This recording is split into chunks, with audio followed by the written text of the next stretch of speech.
What's up, gang? Thanks for listening to the Undiplomatic Podcast, the show with undiplomatic takes about the foreign policy scene. I'm your host, Van Jackson. And my guest today has a new essay in Unheard called The Death of the Think Tanker. It hits a bunch of themes that we talk about on the show, and it gets deeply into the life of this guy, Daniel Ellsberg, which is, like, I can't believe this, but I don't think we've ever talked about him on the show. My guest is the one and only Matthew Petti. Thanks for coming on the show, man. How are you? Of course. Thank you for having me. I'm doing good. I mean, pretty awful stuff in the world right now, so can't say I'm doing great. But yeah, I'm happy to be on the show. It's a nice day in New York. Nice. Just quickly, before we get to the essay you wrote, could you kind of introduce yourself and your background? And I mean, that helps situate how you came to this. Sure. So I think the best word to describe what I do is journalism. I've been in publications. I was at a staff job at the National Interest. I've done a lot of freelance writing. I've also been in the think tank world. I was at the Quincy Institute for a year. And then I was a Fulbrighter in Jordan. So my Fulbright project was to work with local Jordanian news outlets to basically improve their translation. But also a lot of what I did was just, any newsroom editing. So pretty much the if there's one consistent through line through all of this, it's being a foreign policy focused journalist and being, not just in the journalist world, but in a lot of journalism adjacent things like think tanking, which is something I've had a lot of opportunities to think about. Yeah, so kind of like a hybrid of reporting and public intellectual type spaces, which is, Well, public intellectual sounds conceited, but I know, but yeah, what else are you going to call it? I don't know. So I think a lot of people are like vaguely familiar with Daniel Ellsberg, and like I think the older you are, the more you likely know about him. And you, for this essay, you combed through his memoir and his writings, and he wrote a and his lot. FBI file. And his FBI file. I want to find out what's in there. He was an important figure, especially for the undiplomatic styled community here. So I guess just to start, frame it out, like, who was this guy? What are his origins? And then we'll get more into this later, but like, why is he notable in the first place, I guess? So it's kind of funny that when people that we call the end of the Nixon presidency the Watergate scandal, because Watergate was just like the thing that happened at the very end, the straw that broke the camel's back. But you could as easily call it the Daniel Ellsberg scandal, because Nixon's whole descent into paranoia and all of his illegal activities started as a response to this leak called the Pentagon Papers, which Ellsberg was responsible for. It was basically Ellsberg had been a think tanker at the Rand Corporation, which is a think tank that still exists, and I'd love to talk more about that. Yeah. Working on a lot of different things, but he ended up getting an official government post when he was brought into the Pentagon as an advisor, and he saw up front and firsthand a lot of counterinsurgency planning in Vietnam, and he'd been on the ground in Vietnam, and he decided to leak this kind of U.S. Army, U.S. military's internal secret history of the war. And those leaks proved that the Nixon administration, and not just the Nixon administration, actually, both Republican and Democratic administrations since the 50s had been misleading the public about why the U.S. was involved in Vietnam, the extent of its involvement in not just Vietnam, all of Southeast Asia. Like the secret war in Cambodia and Laos ended up, itself, the secrecy of those wars ended up itself being a scandal. And then also they'd been lying about the winnability of the war. A lot of American officials were much more cynical behind closed doors than they were in public about, what all this bloodshed was leading towards. So the release of these papers was a major blow to the public image of the war effort and to the Nixon administration. Nixon created a unit called the Plumbers, which was like this off-the-books intelligence operation to, screw with Ellsberg's life and then just generally to screw with people who were opposed to the Nixon administration. And then when they went a little bit too far and broke into the Watergate Hotel where the Democratic Party was headquartered, that unraveled Nixon's administration. And Ellsberg himself was put on trial about this leak because what he did was highly illegal. Mhm. But when it was revealed that Nixon's goons had burglarized Ellsberg's psychiatrist's office and basically tried to steal confidential medical records as part of a smear campaign against Ellsberg, then he kind of got off the hook. And since then, he's been a big advocate for other whistleblowers. He also kind of did one of his last acts. He died over the summer, and that's why I got access to his FBI file. But one of his last acts was to publish a book called The Doomsday Machine, where he also blew the whistle on a lot of alarming things he knew about U.S. nuclear planning.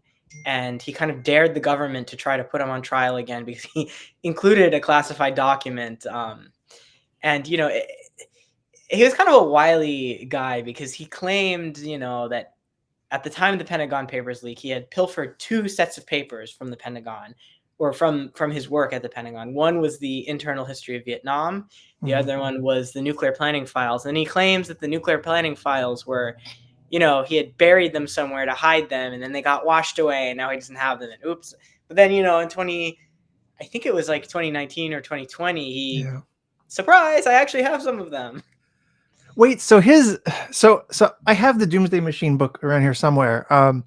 And there was definitely, he was presenting stuff that I worked in government, like none of it surprised me. What surprised me was that he was writing about some of this stuff publicly. It's like, oh, should that be out in the public, or can that be out in the public? And then I was always curious, like, how did he not get in trouble for the Doomsday Machine book? And like, where the fuck did this information even come from?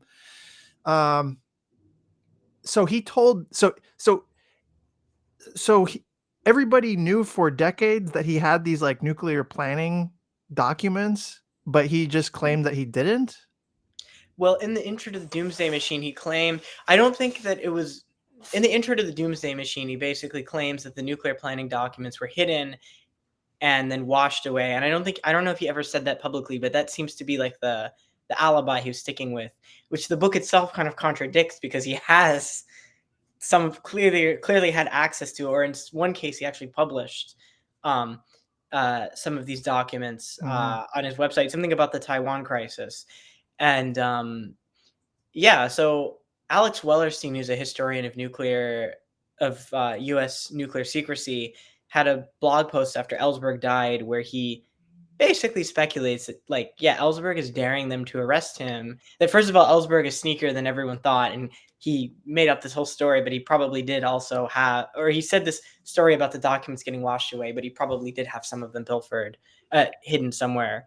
But also, what Wellerstein was saying, if I'm faithfully remembering what he wrote, is that Ellsberg was basically daring the government to arrest him because he's an elderly man and he's writing about things that are decades old, and, you know, he's like sick. And, you know, at the end of the day, I don't think they found it worth it to have a second Ellsberg trial and draw more attention to the things that he was talking about, which, as you say, are not anything surprising to anyone in the know. It's just not necessarily spelled out.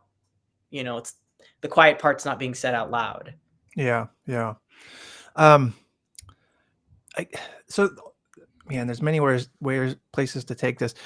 There's 2 related questions, I guess, up front. Like, what made Ellsberg turn away from being a foreign policy hawk? Because my understanding was he kind of was initially. And then, like, why did he become a whistleblower? And, like, you can be the former and not the latter. You can be a hawk and not a whistleblower, right? But he ended up being both. Yeah. Well, that's a lot of what my essay at Unheard and a follow-up Substack piece I wrote focused on. Because, like, first of all, and this was a really interesting thing, but, you know, Ellsberg, he went to Vietnam, he saw all this violence, but he was kind of able to rationalize. It wasn't the violence. The violence bothered him, obviously, but this was something it was easier to rationalize because he was a self-described Cold War hawk. And there's one interview he gave after all of this where he basically spelled out his thinking that this is almost an exact quote. It was very hard on, I saw it was very hard on those people, but I said that communism would be harder and World War III, which we were working to prevent, would be worse, right? He goes to Vietnam, he sees people being killed, but he thinks, this is because of communist aggression. What we're doing is countering, like, yes, there's violence, but we're countering the violence that the communists started. Mm-hmm. And in the end of the day, we're doing this to protect the South Vietnamese way of life against these kind of vicious North Vietnamese communists. There's a part in the book where, he meets his then girlfriend who becomes his wife. She's a foreign correspondent. She's seen all this fucked up stuff, excuse the French, on the ground. And then, he basically tries to counter that by giving her a book about land reform in North Vietnam and being like, see, this is really bad. The other side is really bad too. What really, I think, messed up Ellsberg's worldview were a few critical moments where he saw that it wasn't actually for the benefit of the South Vietnamese. It was like these moments of cynicism where the Americans didn't think it was for the benefits of the South Vietnamese. The South Vietnamese themselves even the regime elites who were benefiting from U.S. protection didn't really think this was good for them, that they were just kind of forced into this. And it was this. So one of the first moments, which I did not mention in the essay, was Ellsberg. Ellsberg was a very minor player in this, but basically Nixon, future president, then just a candidate, visits the U.S. Embassy in Vietnam.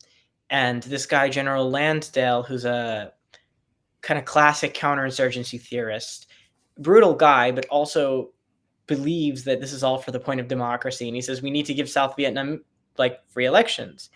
And then Nixon's response is like, yeah, free, as long as they're free to vote for our guy. Yeah. It wasn't exactly that, but he had some very nasty quip about elections. And then Ellsberg was kind of I think that kind of planted the seed. And then but the real turning point in the book in his memoir is during the Buddhist uprising of 1966, I think, where Ellsberg had been with this South Vietnamese officer who was a nationalist and strongly believed that South Vietnam needed to be independent from both the French and the communists, and also a devout Buddhist. Now, during this uprising, the South Vietnamese government is dominated by a Catholic elite. They're very viciously suppressing Buddhists. Ellsberg sees them, the U.S. flying tanks in or bringing tanks by boat or however they transported them into a city, and then those tanks are used to crush Buddhist altars. And his friend, the devout Buddhist, Lieutenant Chow, I think, is just shocked and loses any faith he has in this regime that he thought was South Vietnam's best shot at independence. And I think Ellsberg at that moment, he said that he had also lost any hope in seeing his friend turn so cynical. He himself also lost all hope in reforming this regime. And from that point on, everything he was doing was damage control. And then later on, during that uprising, he's driving through the countryside and he sees, it's one of these, could be straight out of the movie Apocalypse Now. He sees all the ruins of past empires. So he sees ancient Chinese fortress and French fortress and Imperial Japanese fortress. And then he sees the American outposts. And then he sees these Vietnamese kids coming out and yelling in broken English, USA #1, and smiling. And up until this point, Ellsberg had seen that, and that to him reinforced people want the Americans here, right? This violence is to protect them. These are the people we're fighting for. And then this Vietnamese officer who had been with him, who he doesn't name, says yeah, I used to do that with the foreign troops too when I was little. And Ellsberg thinks oh, what'd you say? Bonjour? The guy says, no, I said Ohayo gozaimasu, which meaning that oh, they used to do this to the Imperial Vietnamese. And Ellsberg writes, I could stomach being in the footsteps of the French for all their colonialism fought with us in 2 world wars. That's the exact quote. But then the Japanese thing just completely messed him up. He knew these people were brutal and wicked, and he saw that Vietnamese kids had been waving for them. So the Americans, is this really a genuine greeting or is it under duress? And then he finally gets that confirmed when he's at a Christmas party later that year, and this other South Vietnamese major just gets shit-faced drunk, excuse the French again, and starts shooting his gun in the air, being why you Americans think you're protecting us from the communists? Who are you to tell us what to do? right? And he's not getting screamed at by a Viet Cong or a communist sympathizer or something. It's just, this is the people that are supposed to be benefiting from this entire US backed order.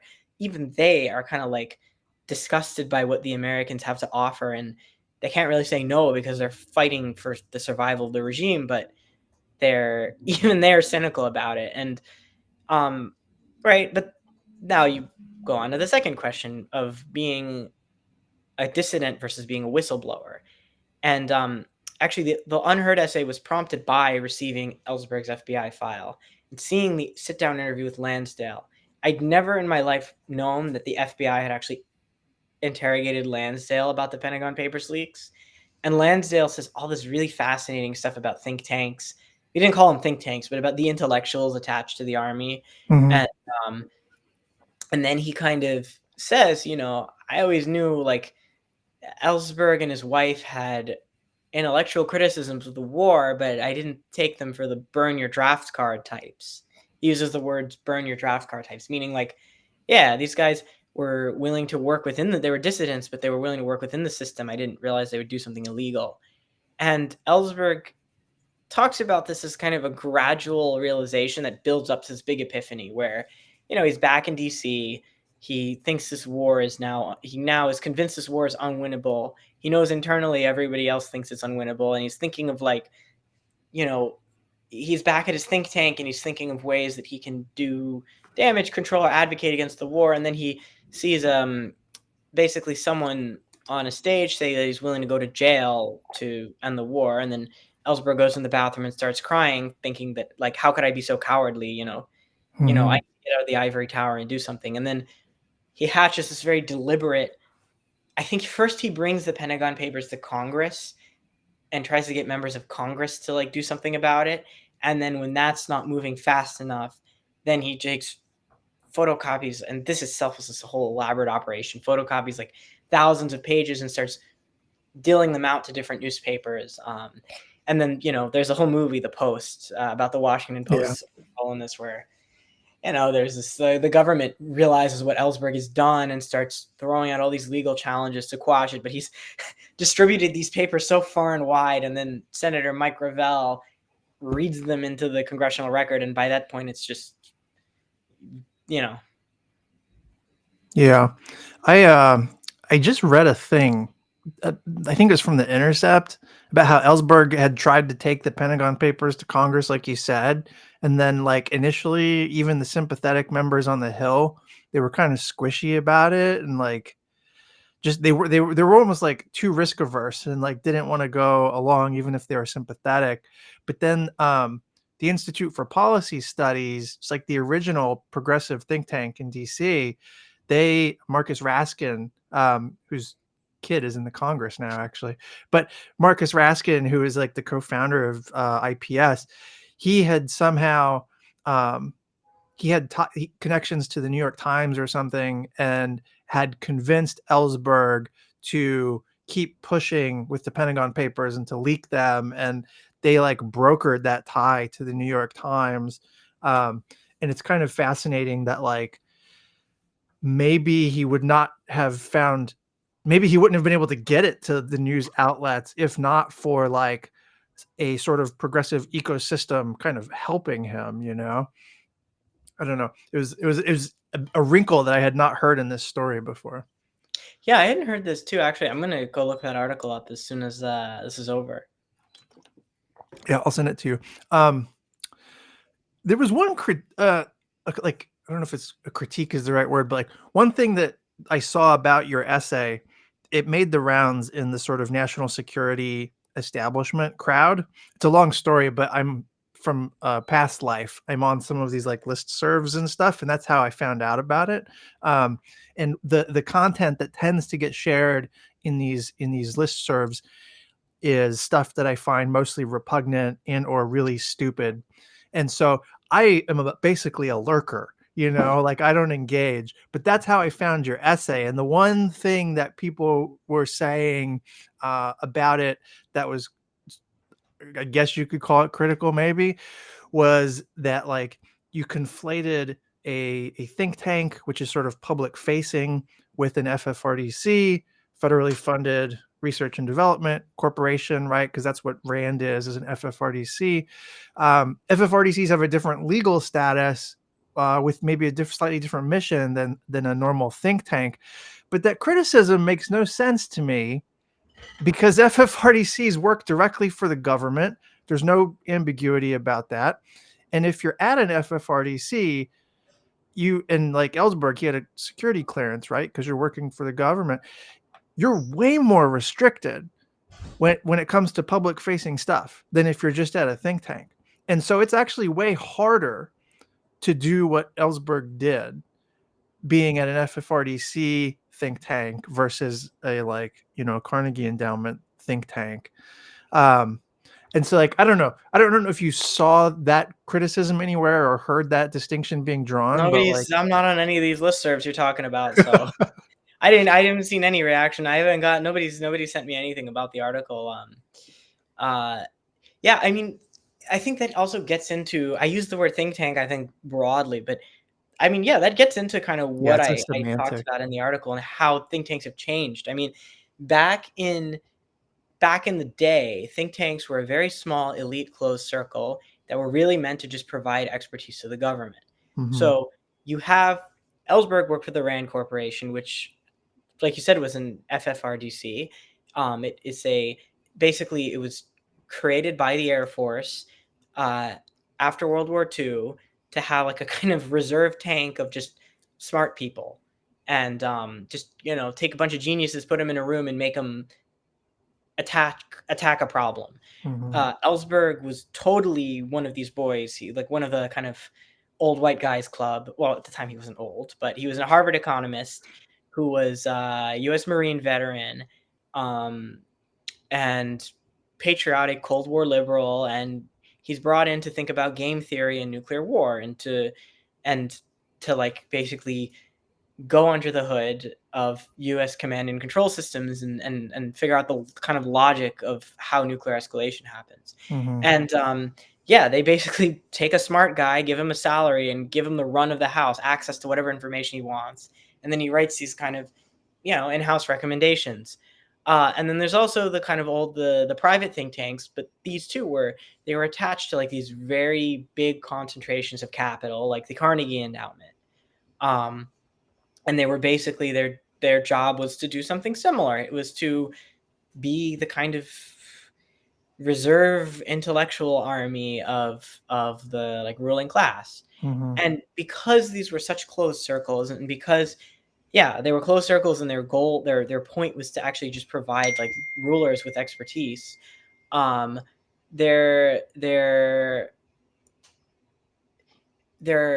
they could have a lot more honest conversations, right? This is elite to elite. And I'm sure the RAND Corporation still, like you said, they're very restricted in their public facing stuff. Like I'm sure that the RAND Corporation think tankers now are able to provide some very, very honest feedback to policymakers if they're ever brought in to advise them. But there's this kind of new ecosystem of think tanks that really took off after the 70s, where there's these kind of privately funded one-issue shops or partisan shops. And like I worked at the Quincy Institute, which was absolutely one of those. It was the anti-war, or however you want to say, anti-intervention, restraint-oriented think tank. It's funded to not just provide policy recommendations, but to provide policy recommendations that lean in a more dovish way. Right? There's also the hawkish versions. I think the most infamous one is the Foundation for Defensive Democracies, which we could get into that. But and then there's like these one-issue houses, and like different, not just on foreign policy, on domestic policy too. There'll be these like one-issue think tanks that are funded by the whatever industry, the dairy industry or something, to provide research on why you should give favorable tax breaks to the dairy industry. You know what I mean? It's these one-issue think tanks, and they become kind of a experts for rent thing, and their influence nowadays depends on access that they're given by government officials, as kind of a favor or a quid pro quo. So, I don't know if that has a legal definition, but old style think tank, Ellsberg is brought in and given the run of the place because they want him to solve problems. Nowadays, Mhm. if the Quincy Institute or the FDD is given access to an official, it's because this official, doesn't just want their advice, but also wants these guys to go out in the media and defend their policy. Basically propagandize or yeah. Yeah, and to put a kind of professional veneer on it. And so I think, ironically, because the think tank scene is more open and more diverse, it leads to some less honest conversations because now it's a lot more of a calculation of like basically like first of all, you have people who are letting themselves believe that they're giving advice when they're really just laundering think tank talking points. And when you say things, you have to be. I didn't play this game, but a lot of people I know and respect do play this game of like, you have to be careful in what you say to ensure that the government will continue to give you access because the access equals your funding. If you're at a small privately funded think tank, your lifeblood is being able to turn around, go to donors and I scored meetings with Secretary of XYZ or the Department of XYZ and, presented them with this white paper. And Yeah. that is the entire currency in which this system operates. Yeah, I came up in the think tank. See, when I worked in the Obama administration, my part of my job doing strategy stuff was interfacing with the think tanks. And so we had what now I kind of recognize as like a very cynical or instrumentalist view of these like defense intellectuals where you invite them to the pre-launch rollout for some new strategy document or something like that, or you convene them ahead of some big speech and you kind of preview it with them. And what you're really doing functionally, so you're asking them technically like, oh, what's your feedback? Do you have thoughts or whatever? But you all like go to brunch together. Like these aren't strangers, you know what I mean? And it's the fact that you're friends with a lot of these people that is why they're on your invite list in the first place. And so like it's hard to separate the friendship from the professional thing. Like they kind of like co-constitute each other in a way. And so there's a limiting factor there because it's like, well, are you going to shit on your friends, especially when it's their professional stuff? Like probably not. You're not going to do harm to them, you know. But then also when you're bringing them in to supposedly solicit feedback, functionally, you're expecting that they're going to carry your talking points out into the world and go on Meet the Press or, go on C-SPAN and like say this shit and give pull quotes to, um, whoever at the New York Times. And so like that system, people know about the revolving door of think tanks and government, but the social system is like really hard to break too. I don't know where I was going with that. I mean, sometimes it's both at once. Like, so we're talking about FDD. I mean, so it's Foundation for Defense of Democracies. It was founded as a explicitly pro-Israel think tank, and then they kind of have branched out to be a more all-purpose hawk thing. Yeah, And they're like big warmongers on North Korea and stuff. It's got nothing to do with the Jews. Like, yeah. yeah, and they also had a very tight relationship. Oh, and this is the foreign influence and think tank thing is I think a very new thing which didn't exist in Ellsberg's time because FDD also had a very tight relationship with the UAE's ambassador, as we found out from these leaked emails. Yeah. And they actually did. Uh, there is a guy who was an unregistered agent of the Emirates who gave the FDD a bunch of money to host an event against Qatar, which is the Emirates, frenemy. And then, it's revealed that this money was actually being laundered through this guy by the UAE. This guy, he's a criminal, I don't remember, don't quote me. I think he pled guilty. His name was like Elliot Bady. Okay, hold on. Gotta look it up. Campaign. I don't want to slander someone. Yeah. I'm just looking it up to make sure. Yes, Elliot Bady did plead guilty plead guilty for being an unregistered foreign agent, and he did launder the UAE's, or I don't know if the technical term is launder. I don't want to get sued. But he was taking UAE money and then donating it to American institutions like the FDD. And then the FDD claimed that they had no idea that it came from the UAE, but they never actually said whether they gave it back, which was like, well, but anyways, yeah.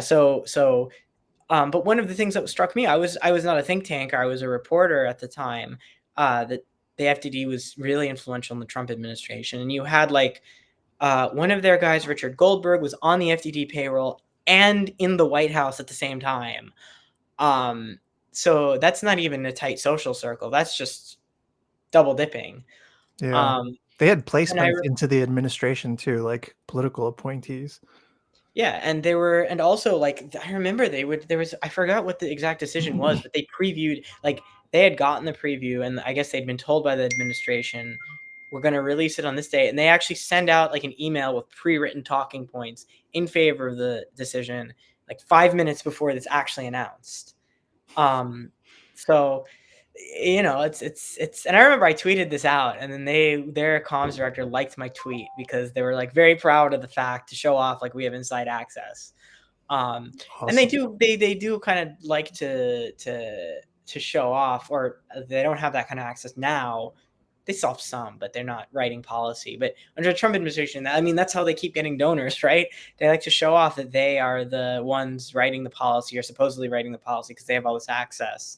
And that lets them collect more donations, because if you are a hawk and you want your specific brand of hawkishness to prevail, then the FDD is the way to interface with the government.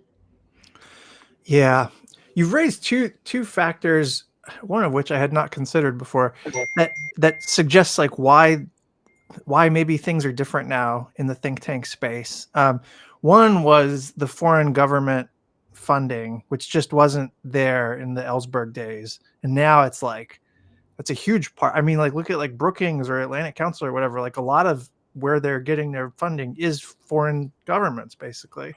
But then the other thing was like the thing I hadn't considered was that like one difference between think tanks now and then was the public facing nature of some of this stuff. Like especially for the FFRDCs, Rand people can go on TV now and do C-SPAN, and the Carnegies and the Brookings that's how they get their donors, like you said.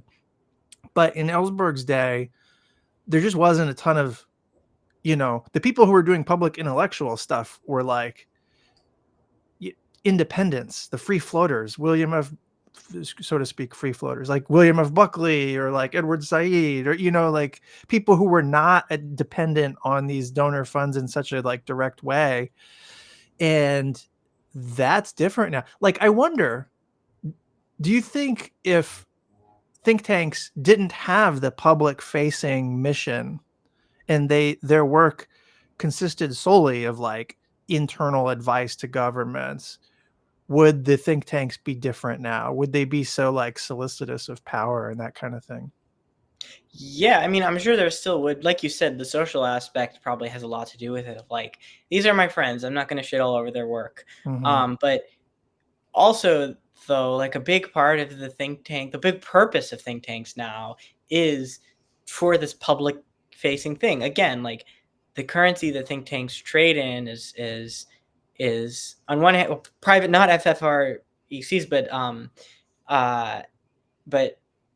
privately funded think tanks. The currency they trade in is being able to show we have this influence, to be able to show we were in the, even if they can't talk about like we were in this briefing, to be able to like kind of hint at the fact that they were, and that they're plugged in.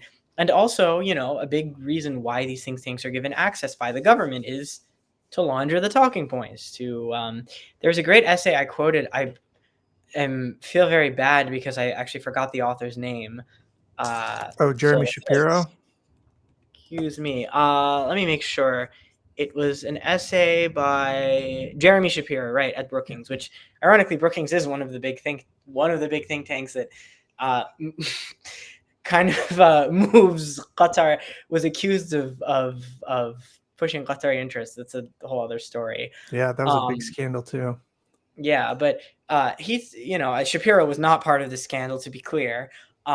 He wrote about exactly what it's like to be on both ends of this, where, you're a think tanker, you're brought in, you eat your, like, government issue pastry and coffee while you wait. The official shows up fashionably late, lays out what the talking points are going to be, and then the think tankers basically raise their hands to give their ass kissing answer, and then go away feeling very satisfied that, like, they had some input. And then when they go on TV and they're asked, to represent the Institute for Policy, Science, Democracy, whatever, then they give their expert opinion that this is a great idea. Mm-hmm. And yeah, if this was a closed circle, then this ritual probably wouldn't exist. Like, a lot of people would not be getting these briefings because the government doesn't care about their advice, but also, yeah, the government wouldn't care about their advice, and it just needs them to be a mouthpiece for what government officials can't say. Because the reason this think tank model exploded, I think, is because a lot of wealthy actors realize that one of the best ways to get your message out is to attach it to an expert. Have Dr. Legitimation, Dr. So and so of the Institute of very smart people. I mean, even like the name, like the Quincy Institute is that's like a very respectable name, right? It's named for President John Quincy Adams, but if you don't even know who that is, Quincy sounds like a very, like, kind of a blue-blooded wasp name with some pedigree, in the same way that Brookings does. And so, if someone is quoted in the New York, if you're not plugged in the social scene of, like, foreign policy, you don't know what the Quincy Institute is, and you don't know that it has the specific viewpoint, and I'm not shitting on the Quincy Institute. I worked there. I'm just using that as an example. Yeah, no, I understand. And you don't know that, and you see, like, the president of research at the Quincy Institute says this, you think, well, this is a very smart person. Same thing, the Foundation for Defense of Democracy is, like, there was a big criticism actually during the Trump administration that, like, by a lot of, I think, dovish or left-leaning journalists, was like, why are you quoting people uncritically from the Foundation for Defense of Democracies as just, like, a nuclear non-proliferation expert, when, like, the whole stated purpose of this organization from the beginning was to launder Israeli talking points. And they're also, laundering talking points from the United Emirates and the Trump administration. Like, but you're just quoting them as if they're some kind of, like, scientist who've just come to this conclusion because they sat in a lab for 10 years. Yeah, that's a problem. I mean, so you talked about, like, single issue think tanks, and that's like, as an aside, actually, now that I think about it, all the progressive and sort of left-oriented think tanks around DC, such as they are, every single one of them has, like, anodyne, science-y names, like Institute for Policy Studies, Center for International Policy, Center for Defense Information. And, like, I never thought about the fact that, like, maybe that helps the appearance of neutrality or something. I have sympathies for all these think tanks too. I'm not, like, throwing shade, but yeah, I wonder how much actual cachet you get out of that, though. Like, maybe that makes it easier to be quoted in the New York Times or something. I think it's, like, less than, I mean, if you're a foreign policy reporter for the New York Times and you talk to the Center for International Policy, you know who you're talking to, or at least you should, like, Presumably, you should know who you're talking to. It's more about, like, how that hits with the audience. Because if you're, obviously the filter here is the New York Times reporter choosing which think tankers to quote. But once it's being quoted, they all, your average New York Times reader, even your, above average educated American, who's not plugged into this stuff, isn't gonna know all these institutions by heart. They're just gonna, like, they just see sciencey name, expert, sciencey name, and then, I think sometimes I've had some reporters actually will put the affiliation of the think tank, like the left-leaning think tank, the libertarian think tank, the right-wing think tank. Mhm. I remember FDD got really mad and wrote like a multi-paragraph letter to my editor because I called them Trump aligned, and they don't want to be seen as partisan, even though they were, Pretty like this with the yeah, Trump pretty cut administration. and I dry. didn't call them Republican. I didn't say they were partisan, but they were, I don't think they were aligned with Trump, the candidate in 2016. But now that Trump is in the White House, like, yeah, they're Trump aligned. And then the editor just kind of rolled his eyes and changed it to Trump adjacent. Man. But Yeah. The thing I was going to say earlier, I interrupted myself. The single issue think tank, FDD versus Quincy, that's like one thing. There's also something different about like hyper specialization now. Like all the big think tanks, the Brookingses, the CSISs, they're the division of labor of like I'm an expert on the Korean Peninsula goings on. I'm an expert on, South China Sea dredging operations. Like there's a real intense specialization going on, even at the biggest think tanks, where it's like there really are no generalists unless you're the head of the think tank. And like I wonder if that has a factor here, because you describe Ellsberg as kind of like worldly, or like a generalist in a sense. No.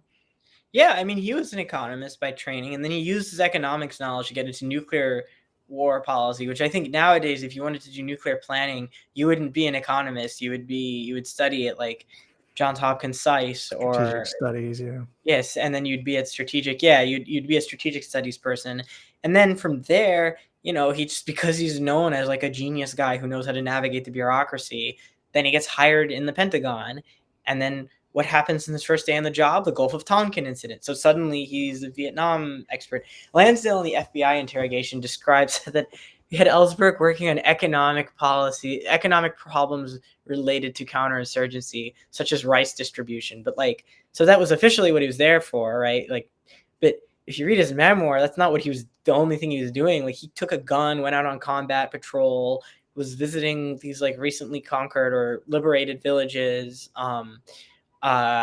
observing like airstrikes. Like he was doing all kinds of things just because this is the idea of like, yeah, we just get this smart guy, put him in a tank and have him think. Mm-hmm.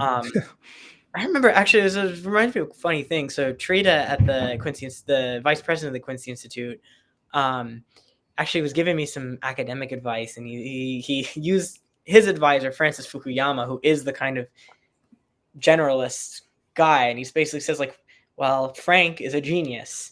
Unless you are don't try to be the super genius expert on everything unless you are actually a super genius expert on everything. And like, yeah, I think it's harder. The bar is higher to be, and I think in some degree, some ways it's better. Like, Ellsberg didn't, as far as I know, he didn't speak Vietnamese, but he's a Vietnam expert, and I kind of like, I don't know if we want that kind of world, but yeah, like so it is limiting. But I think the generalization, like, there's a whole thing with actually, I'd like to go into this with whatever time we have left, to talk about the way that local voices have changed, and the way that having people from the area itself speak has changed. Oh yeah. I mean that. Yeah. I mean, go ahead. So like Ellsberg talks about how a lot of the Americans in like the mid-level of the war effort were old Vietnam hands. They spoke Vietnamese, they had Vietnamese friends, and they deeply cared about what they believe should be the future of Vietnam. And I think nowadays you do have like the old China hands, or the old Iran hands, or the old whatever hands. That's definitely a type. But you also have people from these countries directly speaking for themselves. And that's kind of a double-edged sword. On one hand, it's good that people are like representing themselves and their own interests, and they're not having a white guy sock puppet them. But on the other, or like pretend to speak for them. But on the other hand, like, you are getting a limited cross-section of society, and you can kind of start to kid yourself about what the people, like I lived in Jordan for a while, and I had a lot of the kind of Thomas Friedman style taxi driver conversations.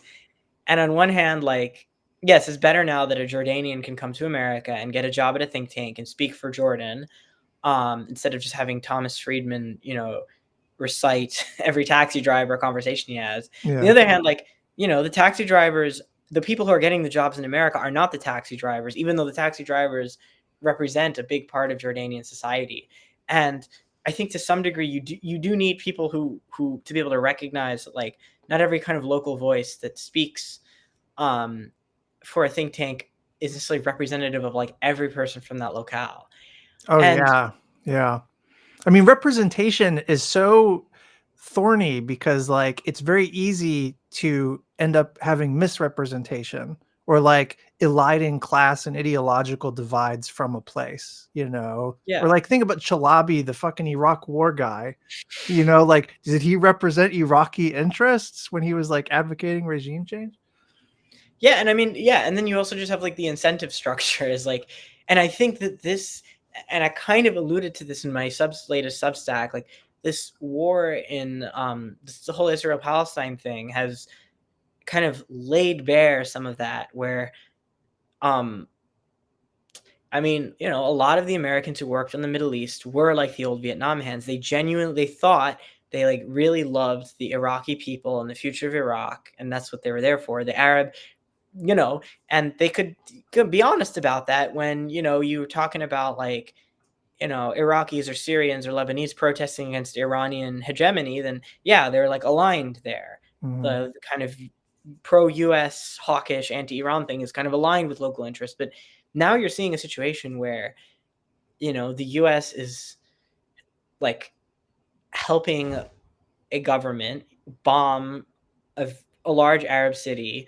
And it's a government that's opposed by most of the Arab world.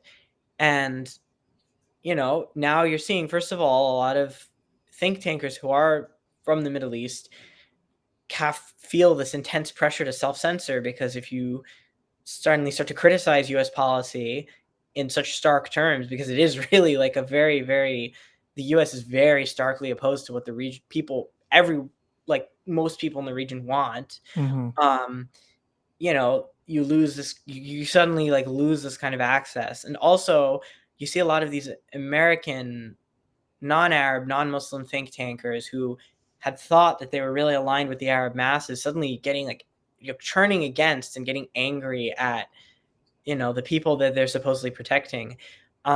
There's one think tanker who worked on Muslim refugees like Uyghurs and Syrians and Rohingyas, so people who are fleeing from governments that the US is opposed to. So he thinks I'm on their side, I'm representing their interests. Then this war breaks out, and a lot of them are posting on Facebook. I'm not going to name the think tank, although you can very easily find out who this was. Oh, I Um, know this motherfucker. Keep going. and the war breaks out, and suddenly a lot of his friends who he's writing about are posting pro-Palestinian things.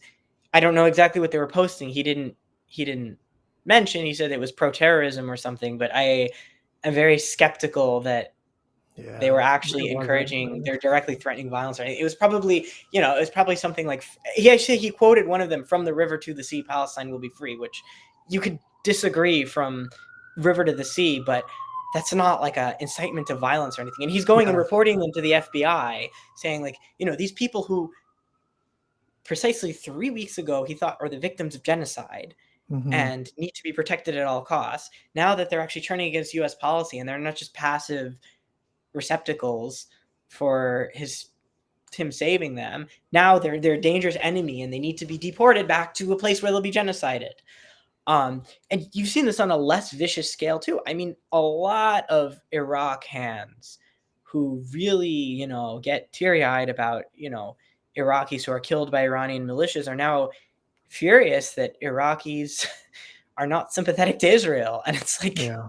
well, what were you doing in Iraq for 20 years? If you were surprised that Iraqis have Arab nationalism, care about Arab masses, and don't sympathize with a pro-Western government dropping bombs on cities.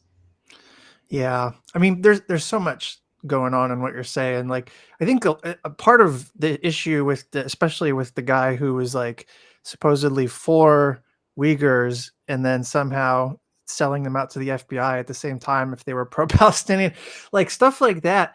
It's suggests to me that like you have developed some kind of expertise, but devoid, like you have a fucked up worldview. Like you're not even accountable. You situate your own like knowledge about your little widget. I know this thing.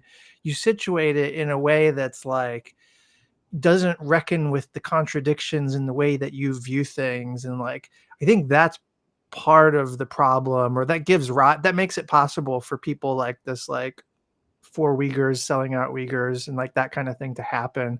But also like the comfort of this sort of intellectual type person, the think tank type intellectual, with the national security state, with power. Like the idea that like you want to be close to power, so you cultivate those relations. The guy that we're talking about in particular, he said in his little screed where he was bragging about selling out Uyghurs, he said that like the reason he got in touch with the FBI in the first place was because they had like asked him to come give lectures or whatever at the FBI Academy. Like he was building social ties to this place in a way that was benefiting him professionally. And like that was the on-ramp for him to start diming people out. And it's like, why would you, if you're for human rights, the idea that like you're going to be pro human rights and sort of like a cheerleader for the national security state, like what the fuck? I don't know. That's my own shit. Well, again, think tanks have always been at the service of power. It's just a question of like, what are the filters and what are they geared at? I mean, my Substack fake post independence is what kills me, I think, because they portray themselves as being like independently minded, and I think a lot of them believe that, but then like functionally they're not. Yeah. I mean, my Substack was called the Vietnam moment in the Middle East, and I was thinking of calling it the Ellsberg moment in the Middle East because, when Daniel Ellsberg ran into like, there was a moment that really just this is what made Ellsberg come to mind was there's some British soldiers in some kind of cafeteria in Oman. I don't know if it was a base or open to the general public. I don't know what the context of the video was, but some Omani guy walks up to the British soldiers and starts, yelling at them like, you guys are, and he thinks they're Americans. So it's saying, your president is saying this and you guys are bombing Gaza and helping Israel bomb Palestinians and you need to get out of Oman. People were joking about it of like, yeah, Omanis are the most chill people in the Middle East. So one guy screaming at some people in an army base is the equivalent of like 2 million people in the streets. I've been to Oman. It is a very like relaxed, last place in the world I'd expect to have street protests. But yeah, and I think probably a lot of Americans right now especially like think tankers or government officials who are mid-level are being confronted in a really in-your-face way of like this is what people think of U.S. policy. Like they think that you're on the side of ethnic cleansing and murder. Mm-hmm. And it reminded me of like the Ellsberg, the Omani guy screaming at again, it's a very chill country that has been very comfortable with a Western presence for a long time. The guy's now screaming at them like that's like the South Vietnamese officer who the Americans are there to protect, screaming at the Americans. Mm-hmm. And I think a lot of American think tankers now are having a very similar moment of Ellsberg. Think tankers or mid-level experts or, inside and outside government are having an Ellsberg moment where they're realizing like, oh, like this is all very cynical. And I think some of them are taking the Ellsberg path or something similar. Like there's a State Department arms control guy who very publicly resigned. But then I think some of them are just reacting in a very like vicious way of like screw the locals. Like I don't actually want to protect the locals or help the locals. Like they're ungrateful. Yeah. And that's a disturbing thing. I think that's like a very what's different from the post-Vietnam is that the Vietnam War, the U.S. made a clean break from the region and decided it didn't want to do anything like that for like 10 years until the Reagan administration convinced Americans it was okay to do things like that. But and I have another essay about that.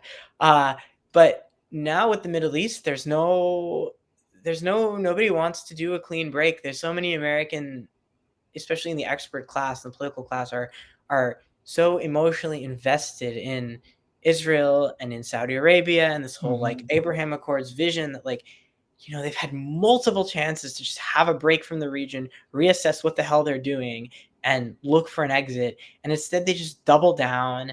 They find new ways to justify what they're doing, new kinds of cynicism, and I think what's happening now is a very ugly thing of just straight up blaming the natives and turning vicious against the natives.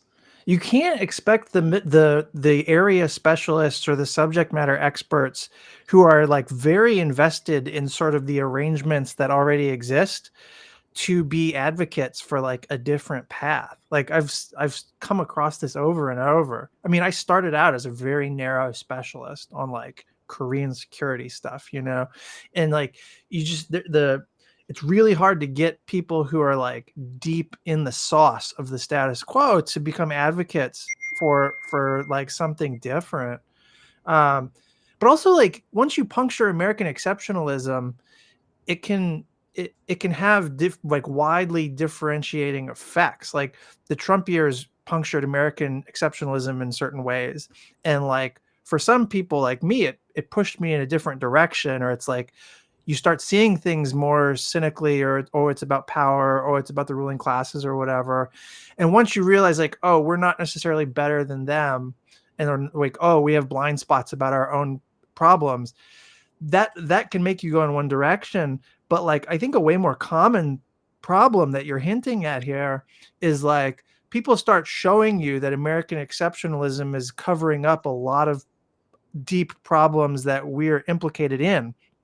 And like that can make you go from being liberal to being like reactionary. I mean, that can make you like a staunch defender of the status quo, or even like a defender of a romantic past that never existed quite as you think it did. I mean, like there's a danger that like you start revealing reality to people or historical context to people, and when they're confronted with it, the imagery that anchored their like whole life breaks up.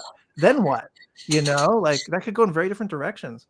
Yeah, and there was Vincent Bevins, who's another really great journalist, said, millennials have too much of a faith in mask off moments, but traditionally what happens when the murderer's mask slips off is that he continues to stab you. But I think that is a real, like, a lot of people are kind of like, do you know the meme that's like, yes, like the Chad kind of, Yeah. a lot of people are like confronted with like US power is killing loads of Arab civilians, and the people are like, yes, and start coming up with the reasons why they deserve it. I mean, like it's Biden today basically said, no, not Biden, John Kirby basically, he was asked about civilian casualties in Gaza, and usually the answer to that is, well, we are urging our partners to show restraint, blah, blah, blah. But he just said, that happens in war. Civilian casualties happen. War is ugly. It's going to happen. And then Biden just comes out and says, I doubt that the Palestinians are being truthful about their casualties, which is like, it's like insane. I mean, they've been saying some evil stuff, and like I don't know how important Gaza and Israel is to the American public, but like they're shitting the bed so bad, the administration, on this, that like I can almost imagine this ruining his presidency. I mean, like it's I don't know. I mean, well, mask off is definitely correct. That gets into another whole thing, which is another episode, which is this kind of American emotional obsession with the Middle East, where I think, especially over the past 30 years, it's just become a receptacle for like all these kind of baby boomer anxieties and traumas and like, I think that's worth another examination. Like, why is Biden reacting like this right now? And I do think some of it is a genuine emotional reaction of like, I mean, what happened to Israelis on October 7th was horrible. Rarely when any other war, even wars where American allies get killed, do you have this level of like personal closeness and emotional reaction to those kinds of horrors. And rarely in a case where something like this happens, the US is just going to egg on a foreign country to like pursue unlimited revenge.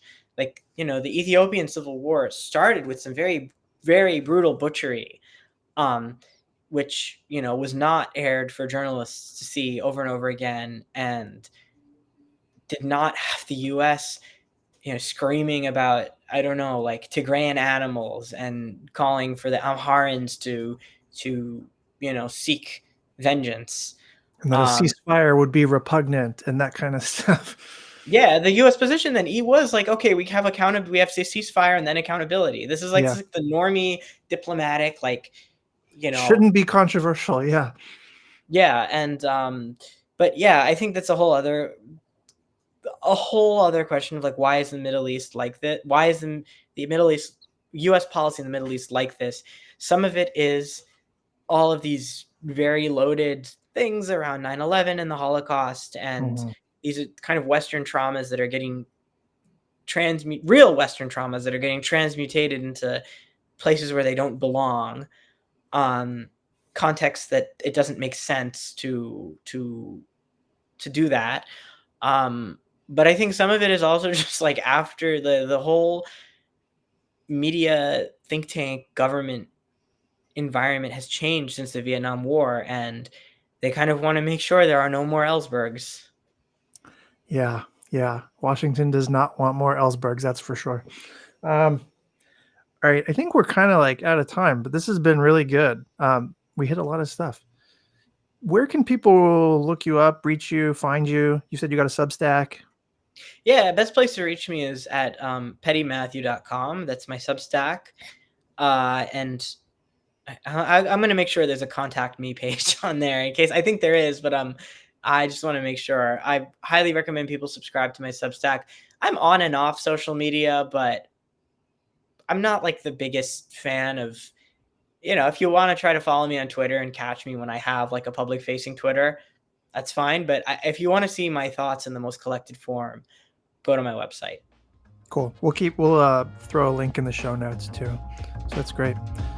Matthew Petti, this has been fun. Thanks for coming on, man. Thanks so much. I'm glad for having me. I'm glad we can have these kinds of discussions.